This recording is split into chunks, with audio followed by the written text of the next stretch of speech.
Hey everyone, my name is Melody. Welcome to my channel where we talk about responsible consumerism by the way of project pans, no buys, and tips on how you can be the most ethical consumer you can be. Today we're going to discuss one of my stop shopping strategies, and that is the wish list. So I have this wish list, and basically it came about because my husband Chandler says he doesn't like to buy me gifts because I buy everything I want for myself. And I told him that if I do this no buy, that we have to come up with a system that would still allow him to buy me gifts, but probably check off some of those things on my wish list. Now, he has picked out some fabulous gifts for me throughout the years. Some of my favorite items are from him, not only because of the sentimental value, but because they're just really cool items. So I'm not trying to take that away, but just if ever there's a time that he doesn't know what to get me, he can look at this wish list and pick something out, and he'll know that it's something that I'm gonna love and that I'm not buying for myself right now because of my no buy.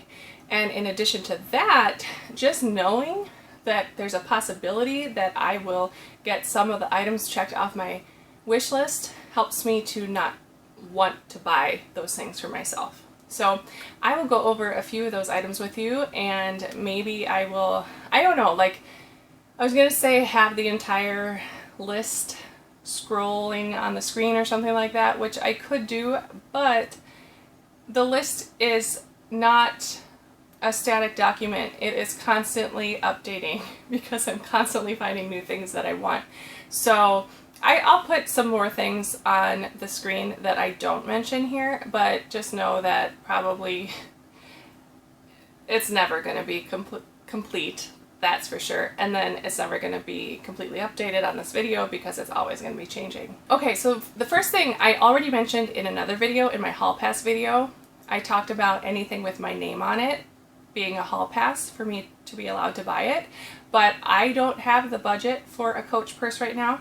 And so that Melody purse, which I first found out about on Pauline Newman's channel, I subscribe to her. She is just such a doll. I love watching her videos. And so when she did that Melody Coach purse video, I fell in love with it. I feel like she could sell me anything though, but the fact that it had my name on it just, you know, sealed the deal for making it onto my wish list.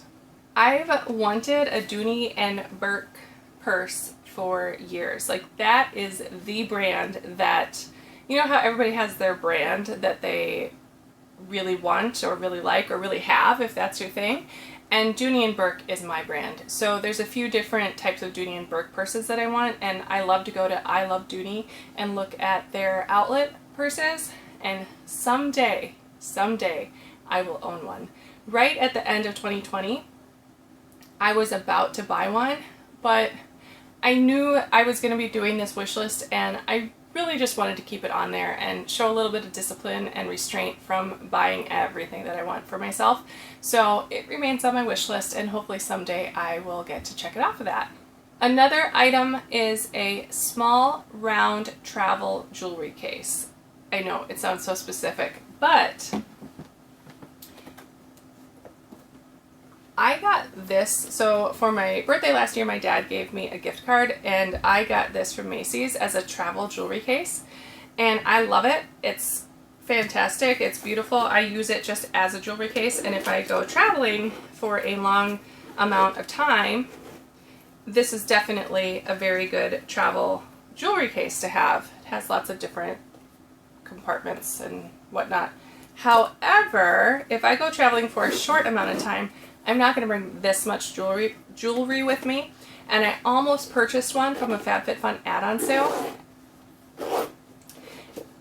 but I didn't because, it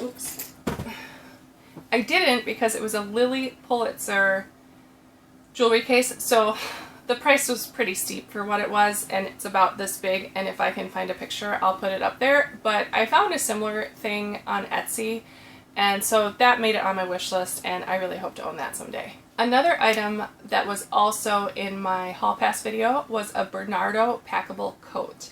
And I actually purchased one of these at the end of December after I filmed that video, and I was beyond excited, and I was so ready to disclose that to you guys because I had already made that video, so I mentioned it, and you know, we were already on my no buy when that aired, or it was coming up really soon.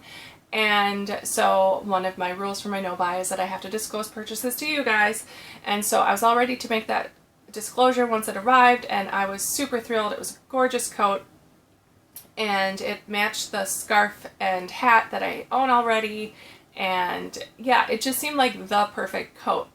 And then they emailed me and said, oh, you're being refunded because it's out of stock. I'm like, they couldn't have given me, because now it's January, I'm on my no buy, and yes, it's a hall pass, but if I don't have to use a hall pass, I don't want to use a hall pass. And yeah, it was just, that was really frustrating because it comes in different colors, it comes in different sizes. Couldn't they have given me the option to get it in another color or go down a size? Because I was on the fence as to which size I was going to get in the first place. So I was really disappointed about that. Plus it still showed in stock on their website. So I would have repurchased one, but because that was still in stock, I didn't trust what was there and what wasn't, and I didn't want to go through that whole thing over again. So I just skipped it for now, and I hope to own one someday, and especially before I go on my Norway trip, because that's just, well, actually, I will probably wear my giant coat, my long ankle length Lands' End coat, no, LL Bean coat, when we go to Norway, but nonetheless, I do want a smaller packable coat. Another item on my wish list is the Harvey Prince Signature perfume. I own it in a very small size, and as you can see, it's almost out, and it's a little murky because I purchased 3 of those little roller balls when I had a deal where I could get it for just the shipping price or something like that. I don't know. I ended up paying $8 each, so I got 3 of those little roller balls, and that's what I have left. And the reason why it's a little bit murky is because I had put it in this, what do they call these? Perfume diffusers, I think. And before I realized it didn't work. So I poured all 3 in there, and then just as I used up the roller balls, I poured more and more back into the roller ball. So that was disappointing, but it is absolutely my favorite perfume. I love that perfume.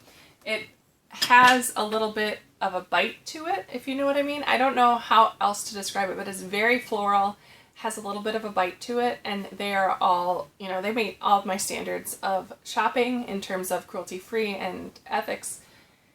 So yeah, I love that brand. I purchased this Hello as a birthday gift to self last year. This is another really good one. This is definitely a daytime fragrance, where a Signature, in my opinion, is more of a nighttime fragrance. It's not like so much that you couldn't wear it during the day, but for me that's a great nighttime one, and this is a great daytime one. If I had to pick just 2 fragrances for the rest of my life, I think those would be the 2. Speaking of fragrances, I do have a few others on my wish list, and they are by Nest of New York. They are another cruelty-free fragrance brand, and they're sold at Sephora. I have this one, this Cocoa Woods, and I love this one too. It is so different and unique. It's kind of almost like a smoky, it definitely could be unisex, that's for sure. And I'm not good at describing perfumes, but smoky, that's what I gotta say. And cocoa, yeah, I can smell some notes of chocolate in there, and I really like it. It's really cool. A little bit different than the other fragrances I tend to go for, but they have 2 others that I really want, and they are Wild Poppy and Dahlia Vines, and they're just such nice floral fragrances, and the bottles are just gorgeous. So those are the top 2, and I'm sure if I smelled more of them, I'd want more of them. I love Nest New York fragrances, so yeah, those are exciting to have on my wish list. Okay, so I'm just going to mention a few others, and then just know that there's a ton of Charlotte Tilbury. There's a bunch of luxury makeup items, but just to mention a few other items, would be some diamond stud earrings. I would just love a nice pair of diamond stud earrings. Don't have to be huge, but I don't want them to be tiny either. I know, so, you know, pretentious I am. But I would like that. To name a few of the makeup items, I would love the Natasha Denona Metropolis palette, the Natasha Denona Biba palette. Those are both have been on my list for a very long time. And a few other things on my wish list would be annual subscriptions to CosBox, Curateur, and FabFitFun. FabFitFun, oh my goodness. I want to be with them all the time, but they really don't live up to the standards I have for shopping, even though they did introduce standards, the standards program to their box this season. So that's exciting. It means that they're getting more conscious about, you know, ingredients and that sort of thing. And I would love them to be even more conscious about the human factor of our consumerism. But until then, I'll try to stay away. I don't know. I'm not making any promises. This is my last box in my annual, and it's going to be really hard to not renew. But I have to say, what I did not add in my Hall Pass video, and I already feel like I need to make an updated Hall Pass video, but what I did not mention in my Hall Pass video was the canisters by Uncommon James that were in the fall box. I have the biggest amount of FOMO for those, and it's actually ROMO, real missing out, whatever, because I did miss out. I had them in my, you know, I had them added to my box until the very last minute. Then I was like, no, I'm going to be good. I'm not going to get those. They're just so pretty. And I'm so sad that I did not follow through and get those. So I and some others that I have seen have definitely asked FabFitFun to bring them back. And they do that sometimes. So if those show up in either a box or as something that I could select or in add-ons, I'm going to have a hard time not getting those. So I'm going to add that unofficially to my Hall Passes, and at some point I'll make an updated Hall Pass video, because there's probably some things in there now that I might not have as Hall Passes. Yeah, I can think of a few that I've kind of already talked myself out of. So yeah, I guess be on the lookout for that. But this is all I'm going to talk about for my wish list. And the way my wish list works, which I forgot to mention, is I'm going to put it into a Google Doc, and then that way Chandler can access it and look at it and do what he needs to do with it. And rather than me asking for something specific at any given time for birthday or Christmas or something, because that's no fun. Yeah, I don't want to do it that way. That would be too... There wouldn't be any surprise. There probably wouldn't be any joy in it for him to choose the gift. So we're going to go at it this way. And yeah, it's fun even just to think about. So I really do appreciate the time you spent with me today, and I appreciate you, and I hope that you have a fabulous rest of your day. Please look for more videos on Tuesdays and Saturdays and most Mondays, and I will holler at you another time. Bye!